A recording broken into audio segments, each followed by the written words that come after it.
Presenter sekaligus komedian Andre Taulany belum resmi bercerai dari sang istri Ririn Wartia Trigida alias Erin.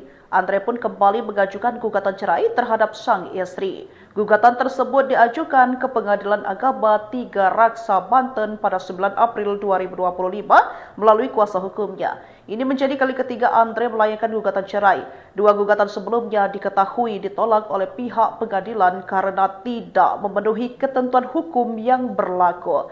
Humas Pengadilan Agama Tiga Raksa Umi Asma kepada media pada Selasa 6 Mei 2025 menjelaskan bahwa dalam proses hukum kali ini, baik Andre maupun Erin telah menunjuk kuasa hukum masing-masing untuk menangani urusan perceraian mereka. Hingga saat ini belum ada pernyataan resmi dari Andre Taulany maupun Erin terkait alasan pasti perceraian tersebut. Proses hukum diperkirakan masih akan berlanjut dengan agenda persidangan berikutnya.